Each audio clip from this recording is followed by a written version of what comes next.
রবি ও তার বন্ধু বাবলু গ্রামের মেঠো পথ ধরে হাঁটছে। আকাশে সূর্য ডুবে গেছে, সন্ধে নেমে এসেছে। রবি: ওই যে বাবলু, ওইদিকে যে মাঠটা দেখছিস, কাকা বলছিল ওই মাঠটা নাকি অনেক পুরনো, অনেক দিন ধরে নাকি ওইভাবেই পড়ে আছে। বাবলু ভয় পেয়ে: ও কোনটা? ওটা? ওটা কিন্তু ভালো জায়গা না রে ভাই, ওখানে কিন্তু রাতে কেউই যায় না। রবি: আরে কি, এখনো তো সন্ধে, তুইও কি ভূতে বিশ্বাস করিস নাকি? মানুষে আসলে ভয় পায় বেশি। বাবলু: না ভাই, তুই শহর থেকে এসেছিস, জানিস না, ওখানে এক বুড়ি মরেছিল আগুন লেগে। তারপর থেকে ওই মাঠে প্রতি বৃহস্পতিবার এক বুড়িকে কাঁদতে শোনা যায়। তখনই বাতাস হঠাৎ বেড়ে যায়, পাতাও ঝরে পড়তে থাকে চারিদিকে। রবি: আসলে সব গল্পই মানুষই বানায়। দাঁড়া, আমি কাল রাতেই গিয়ে দেখছি বটতলায় কে কাঁদে।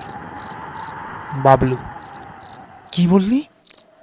না না ভাই, এমন কথা বলিসই না, ওখানে তুই যাসই না, ওখানে গেলে নাকি ভালো মানুষ পাগল হয়ে যায়। রবি হেসেই উড়িয়ে দিল। রাত তখন 10টা। রবি বসে বই পড়ছে। হরিপদ কাকা দরজার পাশে বসে তামাক খাচ্ছে। হরিপদ কাকা: রবি, আজকে আবার বাইরে যাবি না তো? কাল কিন্তু বৃহস্পতিবার, মাথায় রাখিস। মাঠের কথা তো জানিসই। রবি হাসে: আরে কাকা, ওসব কুসংস্কার, ভূত টুত কিছু নেই। কাল সকালে তোমাকে আমি ছবি তুলে দেখাবো, দাঁড়াও। হরিপদ কাকা চুপ করে তাকিয়ে থাকে। তুই হয়তো জানিস না, ছবি তোলার জন্য কেউ ওখানে চায়নি। বহু বছর আগে যে গিয়েছিল সে আর কোনোদিন ফেরেনি। রবি: কাকা, আপনি কি সিরিয়াস হচ্ছেন নাকি ভয় দেখাচ্ছেন বলেন তো? হরিপদ কাকা: ভয় দেখানো নয় রে, সাবধান করছি। কখনো কখনো কিছু সত্যি গল্প বিশ্বাস না করলেও জীবনের দাম কিন্তু দিতে হয়।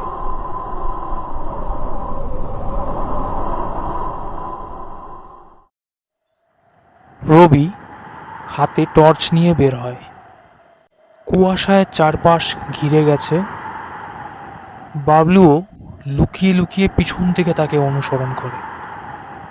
রবি নিজের মনে মনে: আহ, এ তো কিছুই নেই, শুধু একটা গাছ, আর এত ঠান্ডা, মানুষ শুধু শুধু অকারণেই ভয় পায়। বাবলু চুপি চুপি: উম, যদি কিছু একটা বের হয় না রে, বড় আমার পালোয়ান। রবি টর্চের আলো গাছের নিচে ফেলে। একটা সাদা কাপড় উড়ছে। রবি চমকে ওঠে: কে, কে ওখানে? আমার সন্তান, আমার সন্তানকে কে নিল? রবি স্থির দাঁড়িয়ে, শরীর কাঁপছে তার। রবি: কে, কে তুমি? হঠাৎ গাছের ছায়া থেকে এক ধূসর অবয়ব বের হয়ে এলো। তার চুলগুলো সাদা, পরনে এক ছেঁড়া শাড়ি, চোখ মুখ যেন লাল হয়ে গেছে। বাবলু ওটা দেখে দূর থেকে চিৎকার করে ওঠে: রবি, পালা রে! বাবলু দৌড় দেয়, কিন্তু রবি তখনও স্থির। সে টর্চ ফেলে দিয়ে অবয়বটার দিকে এগিয়ে যায়। রবি, তুমি কাঁদছো কেন? কে কে তোমার সন্তান? ওরা আমার ঘরে আগুন দিয়েছিল, আমার সন্তানকে পুড়িয়ে মেরেছিল। আমি ওদেরকেই খুঁজছি। ভূতের কণ্ঠ ক্রমে বিকৃত হয়ে যায়। রবি ভয় পেয়ে, তুমি কাকে খুঁজছো? যে আমায় দেখেছে তাকেই আমি খুঁজি।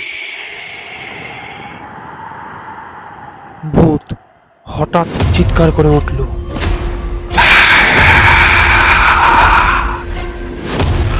বাতাস ঝড়ে পরিণত হলো, টর্চ নিভে গেল।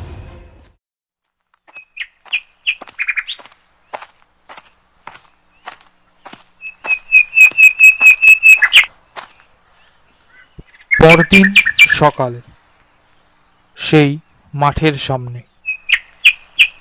গ্রামবাসীরা জড়ো হয়েছে।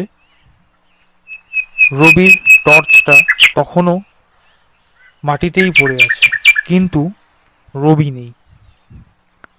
বাবলু, কাকা কাকা, আমি দেখেছি সে গাছের নিচেই ছিল, তারপর কোথায় যেন হাওয়া হয়ে গেল। আমি তো চলে গেছিলাম, আমি ভয় পেয়ে গেছিলাম কাকা। হরিপদ কাকা, ওই গাছের নিচে যেদিন সেই আগুন লেগেছিল সেদিনই ওর প্রাণ আটকে গেছিল ওখানে। কেউ তার কষ্টে শান্তি দেয়নি। বাবলু, তাহলে তাহলে এখন এখন এখন আমরা কি করব তাহলে? হরিপদ কাকা, এখন আর কি, এখন ওর নতুন একজন সঙ্গী হয়েছে, রবি।